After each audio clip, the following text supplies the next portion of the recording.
Shalom adik-adik, apa kabarnya hari ini? Luar biasa, pasti semuanya dalam keadaan sukacita ya. Nah adik-adik, kakak berharap hari ini kita boleh bersungguh-sungguh menghadap Tuhan. Kenapa? Karena saat ini kita mau mengikuti ibadah sekolah hari Minggu. Nah, kakak juga mengucapkan selamat datang buat adik-adik yang baru di kelas kecil. Semoga kalian boleh semakin mencintai firman Tuhan, semakin mengasihi Tuhan Yesus. Dan juga kalian boleh bersungguh-sungguh untuk beribadah. Adik-adik, sebelum ibadah kita mulai, kakak Kayana mau mengajak kita untuk berdoa ya. Kita mau meminta pertolongan Roh Kudus untuk memimpin kita. Mari adik-adik lipat tangannya, tutup matanya, kita berdoa. Tuhan Yesus, Allah Bapa yang bertahta di dalam kerajaan surga, Allah yang kami kenal di dalam Yesus Kristus, saat ini kami meminta pertolongan-Mu, biarlah Roh Kudus-Mu bekerja, sehingga kami boleh mengikuti ibadah sekolah minggu ini dengan konsentrasi, dengan fokus. Dan biarlah kami boleh mengerti firman-Mu dan kami semakin bertumbuh berbuah lebat di dalam Engkau. Terima kasih Tuhan Yesus, hanya di dalam nama-Mu kami berdoa. Amin. Adik-adik, ini apa ya? Ini tangan ya. Nah, terus ini apa? Mata. Kira-kira kita boleh nggak sembarang menggunakan tangan dan mata kita? Kita melakukan hal yang tidak baik. Wah, tidak boleh ya, karena apa? Tuhan Yesus melihat apa yang kita perbuat. Nah, adik-adik, kakak mau mengajak kalian mengangkat pujian atau menyanyi. Hati-hati gunakan tanganmu.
Adik-adik, sekarang kakak sedang memegang Alkitab ya. Artinya apa? Ya, kita mau mendengarkan firman Tuhan. Firman Tuhan itu adanya di mana? Di Alkitab ya. Kita tahu apa yang Tuhan ingin nyatakan kepada kita melalui Alkitab. Jadi, tidak boleh malas membaca Alkitab ya, dan merenungkan firman Tuhan. Nah, adik-adik, sebelum mendengarkan firman Tuhan, kakak mengajak kalian untuk menyanyi ya. Kita mau mengangkat pujian kita, firman Tuhan ku dengar. Nah, selama firman Tuhan nanti, adik-adik boleh membuka Alkitabnya. Kalau yang masih belum mengerti bagaimana menggunakan Alkitab, nanti bisa minta tolong orang tua di rumah, mama, papa, kakak, atau saudara yang di rumah ya. Ayo adik-adik, kita mengangkat pujian kita, firman Tuhan ku dengar. Mari bernyanyi bersama-sama ya.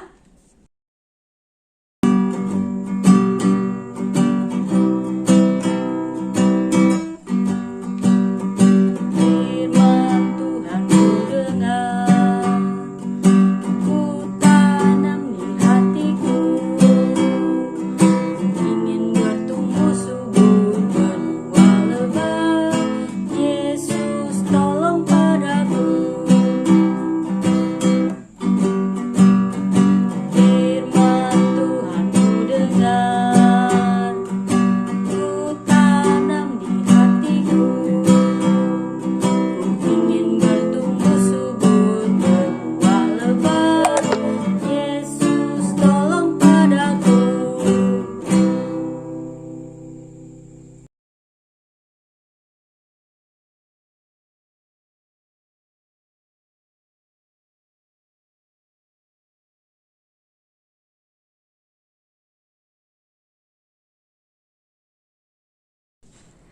Shalom adik-adik, sekarang kita akan mendengarkan firman Tuhan. Adik-adik boleh siapkan Alkitabnya ya. Dan firman Tuhan yang akan kita dengarkan yaitu tentang satu keluarga yang tidak mengikuti firman Allah dan tidak hidup sesuai dengan yang Allah inginkan adik-adik. Sebelum kita mendengarkannya, yuk kakak ajak adik-adik untuk berdoa. Lipat tangannya, tutup matanya, tundukkan kepalanya. Tuhan Yesus, terima kasih atas berkat-Mu pada pagi hari ini ya Tuhan. Sekarang kami ingin mendengarkan firman-Mu. Kiranya Engkau mempersiapkan hati kami, pikiran kami, fokus kami hanya tertuju kepada firman-Mu yang akan kami dengarkan nantinya ya Tuhan. Dan juga berikanlah Roh Kudus agar kami bisa tumbuh dalam firman-Mu juga ya Tuhan. Inilah doa kami yang kami alaskan hanya dalam nama-Mu kami berdoa. Haleluya, amin. Adik-adik, firman yang akan kita dengarkan terambil dari kitab Perjanjian Lama di 1 Samuel pasal yang kedua ayat 12 sampai pasal 4 ayat 18. Sekali lagi ya, 1 Samuel pasal 2 ayat 12 sampai pasal 4 ayat yang ke-18. Di sini menceritakan tentang Eli dan keluarganya ya adik-adik. Siapa yang masih ingat tentang Eli dan keluarganya? Nah, kita akan mengingat kembali tentang cerita Imam Eli ya. Imam Eli adalah imam besar yang melayani Allah ketika di kemah pertemuan dan tabut perjanjian yang ditempatkan di kota Shilo adik-adik. Imam Eli juga memiliki dua anak ya, namanya Hofni dan Pinehas. Mereka sama-sama menjadi imam untuk melayani saat kemah pertemuan itu. Yuk kita baca sama-sama di 1 Samuel pasal 2 ayat yang ke-12. Kita baca sama-sama ya. 1, 2, 3. 1 Samuel pasal 2 ayat yang ke-12. Adapun anak-anak Eli, lelaki Eli adalah orang-orang dursila. Mereka tidak mengindahkan Tuhan. Wah adik-adik, kenapa ya anak-anaknya Imam Eli dikatakan dursila atau orang-orang jahat? Apa ya yang telah mereka lakukan?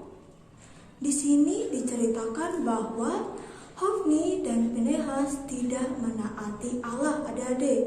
Mereka malah tidak menunjukkan kasih setianya kepada Allah dan juga tidak menaati hukum-hukum Allah. Padahal Allah telah menjelaskan secara rinci dan tepat tentang bagaimana cara melayani Allah adik-adik. Dan menunjukkan secara rinci bagaimana cara memberikan persembahan yang baik kepada Allah. Tetapi Hofni dan Pinehas tidak menuruti itu adik-adik. Mereka malah melakukan hal yang tidak benar. Perbuatan yang tidak baik yang dilakukan oleh Hofni dan Pinehas itu membuat semua orang marah adik-adik. Lalu beberapa orang mendatangi Imam Eli dan berkata, Imam Eli, anak-anakmu telah melakukan hal yang tidak baik. Ketika kami memberikan persembahan kami kepada Allah, mereka lalu merebutnya dan mengambil apa yang menjadi milik Allah dan memakannya untuk diri mereka sendiri. Mereka bukan memimpin kami untuk melakukan hal yang benar, tetapi mereka memimpin kami untuk melakukan berdosa di hadapan Allah. Setelah mendengar itu, Imam Eli merasa sakit hati ya mendengarnya. Apa yang telah dilakukan Hofni dan Pinehas itu adalah hal yang salah menurutnya. Lalu saat Hofni dan Pinehas bertemu dengan Imam Eli, lalu Imam Eli menasihat mereka. Dia berkata, Hofni dan Pinehas, apa yang kamu lakukan itu adalah perbuatan yang tidak baik. Dan siapa yang akan menolong kamu jika kamu terus melakukan hal seperti ini? Tetapi apa ya yang dilakukan Hofni dan Pinehas ketika dinasihati oleh Imam Eli? Mereka tidak mendengarkannya adik-adik. Mereka hanya mengacukan apa yang dikatakan oleh Imam Eli tersebut. Dan mereka tetap melakukan apa yang mereka suka. Lalu, menurut adik-adik, apa sih yang dilakukan Imam Eli ketika tahu bahwa Hofni dan Pinehas hanya mengacuhkan perkataannya? Allah tidak senang saat melihat Eli tidak melakukan apa-apa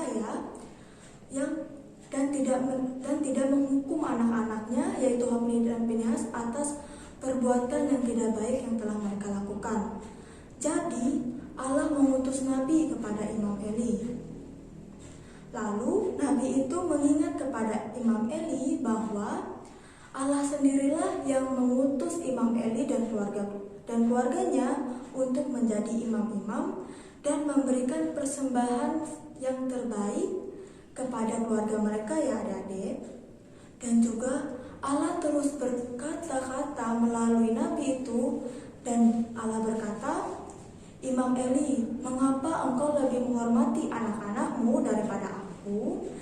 Sambil menggemukkan diri dengan korban persembahan terbaik yang diberikan oleh umatku Israel. Imam Eli mengetahui bahwa apa yang dikatakan oleh nabi itu benar adanya. Dan juga Imam Eli menyadari bahwa ia layak dihukum. Kira-kira apa ya hukuman yang akan didapatkan oleh Imam Eli dan keluarganya?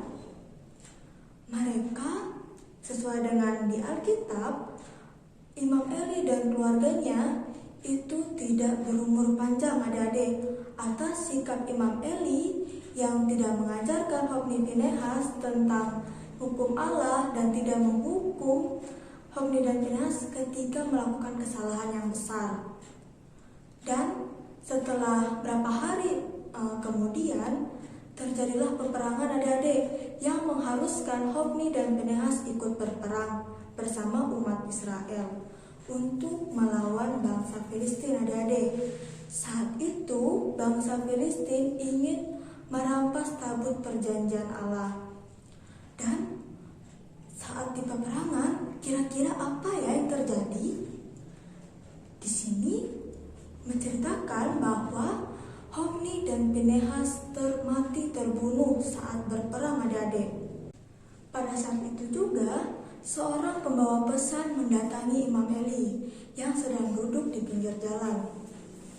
Dan pembawa pesan itu memberitakan bahwa Hofni dan Pinehas mati terbunuh saat berada di peperangan, adik-adik.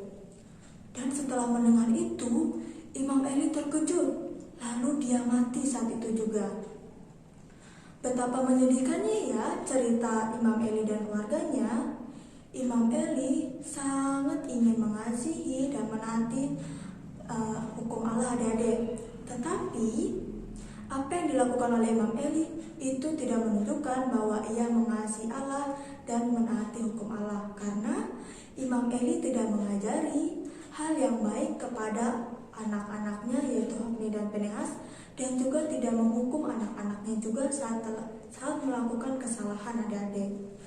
Hofni dan Pinehas tumbuh menjadi anak yang suka melawan orang tua dan terlebih-lebih melawan Allah dan menjadi anak yang pemberontak.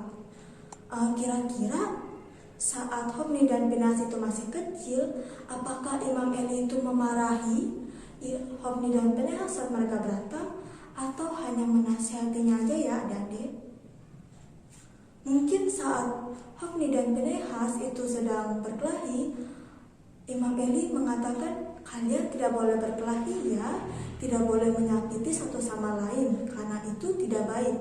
Atau Imam Eli memarahi mereka dan mengingatkan mereka bahwa hal yang berdosa telah mereka lakukan kepada Allah jika Hofni dan Pinehas melukai satu sama lain. Apakah seperti itu, adik-adik? Nah, kita di sini juga mengajarkan kita bahwa kita tidak boleh seperti Hofni dan Pinehas ya.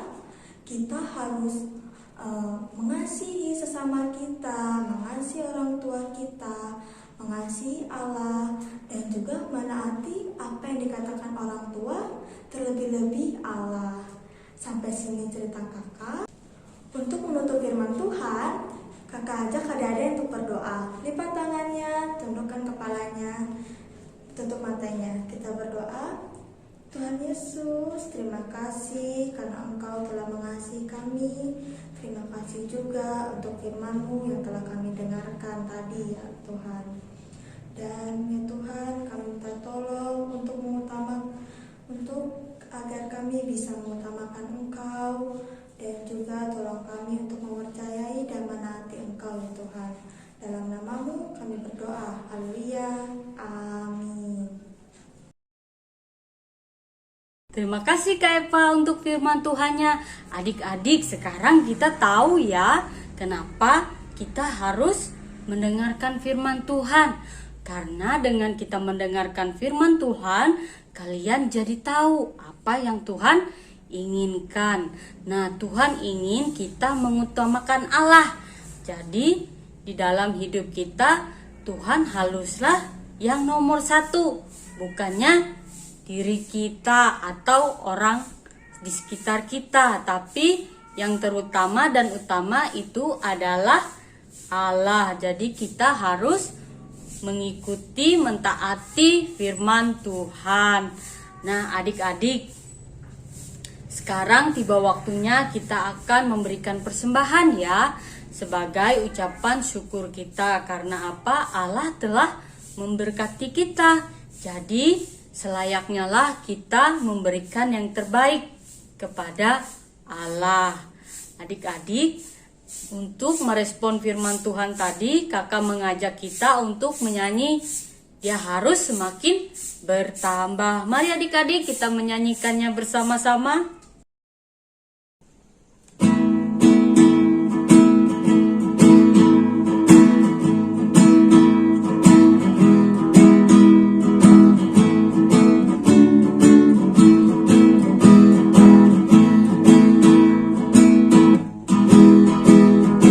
Harus makin bertambah, ku harus makin berkurang.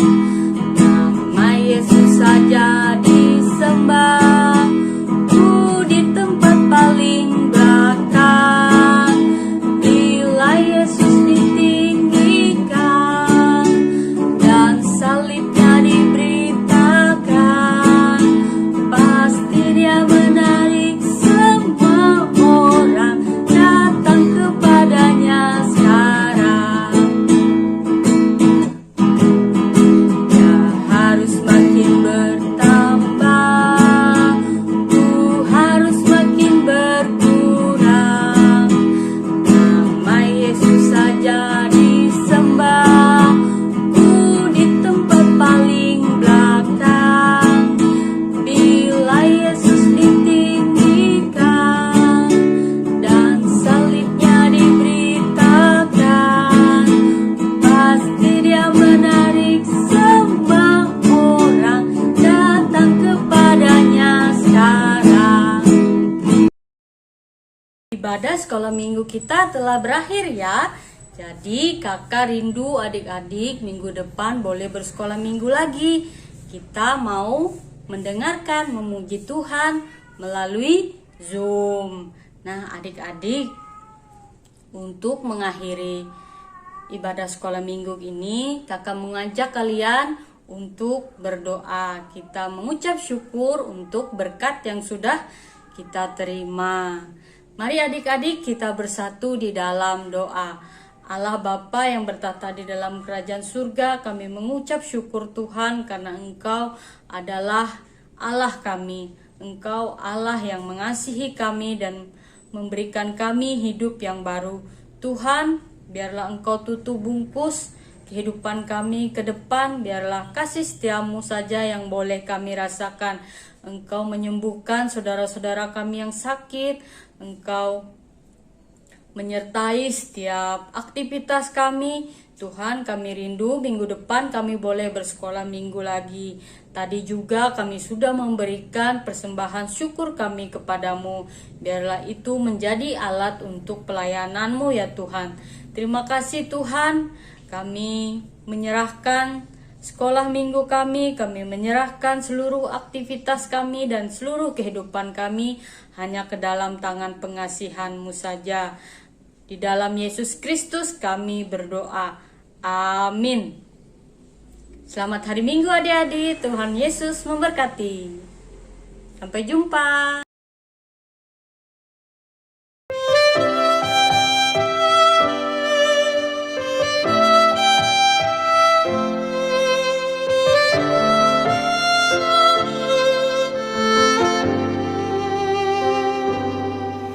Ku mau cinta Yesus selamanya.